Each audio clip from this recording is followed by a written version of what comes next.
नमस्कार दोस्तों, स्वागत है हमारे वीडियो में।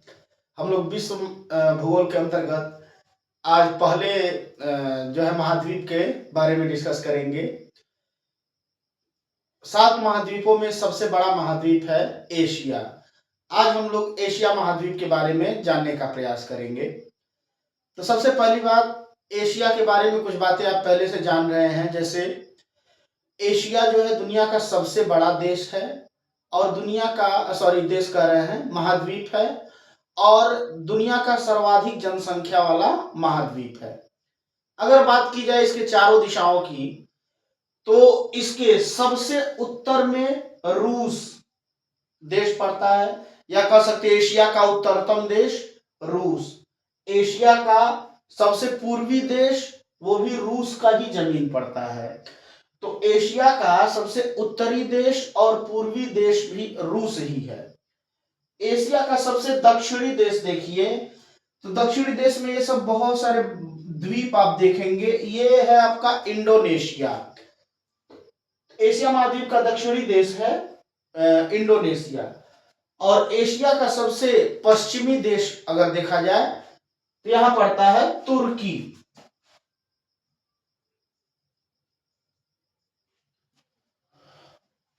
तुर्की जो है एशिया का सबसे पश्चिमी देश है।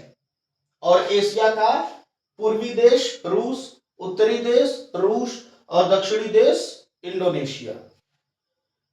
एशिया महाद्वीप के पश्चिम दिशा में जलराशि की बात की जाए तो भूमध्य सागर पड़ता है और भूमिखंड की बात की जाए तो यूरोप महाद्वीप है।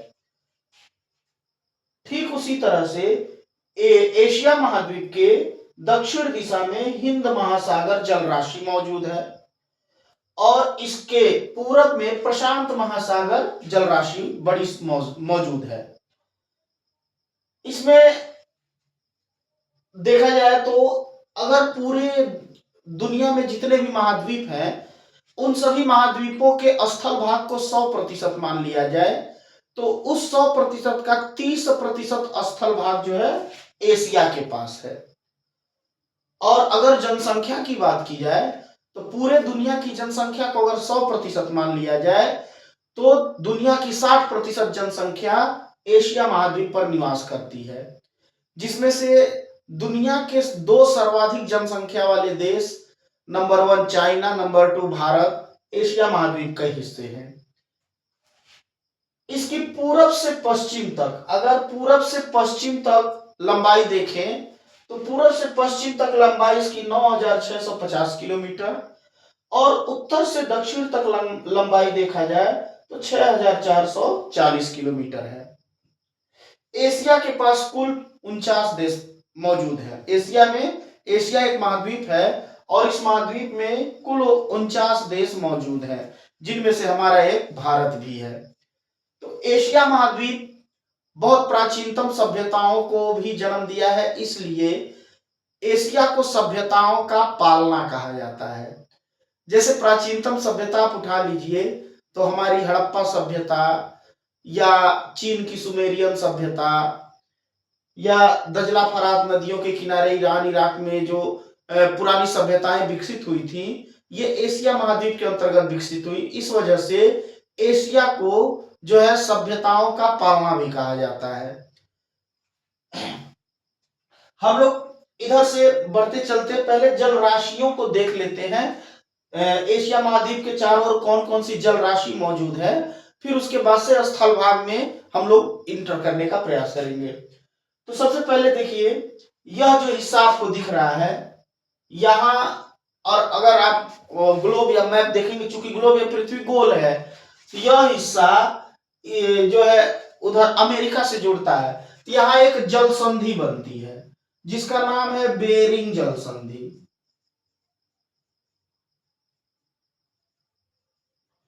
अर्थात बेरिंग जल संधि द्वारा जो है एशिया महाद्वीप उत्तरी अमेरिका महाद्वीप से अलग होता है।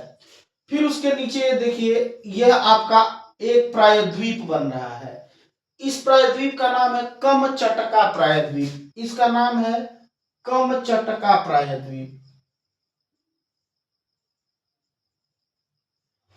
इस कमचटका प्रायद्वीप के अंदर भूमिखंड में जो प्रशांत महासागर का पानी इंटर कर गया है उसका नाम रखा गया है ओखोष्टक सागर। ओखोष्टक सागर, ओखोष्टक सागर के नीचे जापान सागर है और जापान सागर के इस बगल ये देखिए आपको ढेर सारे द्वीप दिखाई देंगे। ये सम्मिलित रूप से जापान देश है। इसके इस बगल ये देखिए आपका एक पुनः एक प्रायद्वीप बन रहा है जिसका नाम है कोरियन प्रायद्वीप।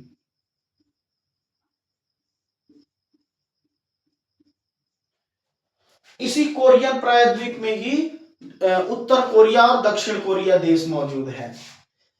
इसके नीचे यह जो हिस्सा आपका दिख रहा है प्रशांत महासागर का जलराशि इधर इंटर किया है, इसका नाम रखा गया है पूर्वी चीन सागर। और फिर यहाँ पर पुनः आपको एक नया एक आइलैंड दिख रहा है और इस आइलैंड के नीचे वाले जलराशि को कहा जाता है दक्षिणी चीन सागर।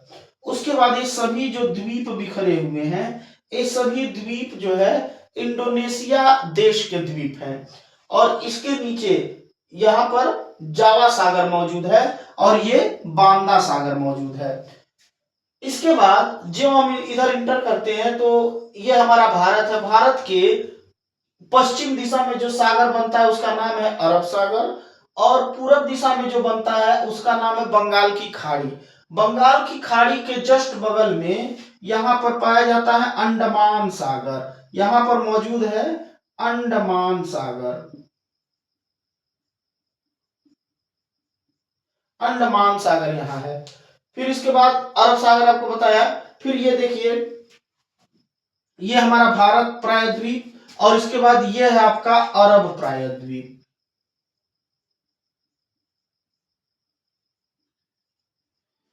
अरब प्रायद्वीप के जस्ट बगल में यहाँ है लाल सागर और लाल सागर के ही बगल में एक भूमिखंड है अफ्रीका। लाल सागर अफ्रीका और अरब प्रायद्वीप के बीच मौजूद है। इसके ऊपर भूमध्य सागर, फिर उसके ऊपर यह देखिए जैसा कि आप वर्ल्ड मैप में देख चुके हैं कि एशिया और यूरोप एक ही भूमिखंड के हिस्से हैं। तो कोई बॉर्डर निर्धारित किया गया होगा। एशिया को यूरोप से अलग करने का जो बॉर्डर है वो बनता है ये यूराल पर्वत, यूराल पर्वत, कैस्पियन सागर, काला सागर, मरमारा सागर होते हुए भूमध्य सागर तक ये जो है बाउंड्री बनता है। उसके उधर का हिस्सा जो है आपका कहलाता है यूरोप और इधर का हिस्सा कहलाता है एशिया। इस प्रकार कैस्पियन सागर और इसके बगल में है काला सागर। तो यह हमारे एशिया महाद्वीप के आसपास जो मौजूद जलराशियां हैं उनके नाम आपने देखा। बाकी हम लोग अगले वीडियो में देखेंगे क्योंकि यह वीडियो बहुत लंबा हो जाएगा। तो एशिया महाद्वीप को हम लोग कई भाग में पढ़ने का प्रयास करेंगे। तो वीडियो आपको अच्छा लगे तो लाइक शेयर कमेंट जरूर करें और चैनल को सब्सक्राइब करें। धन्यवाद।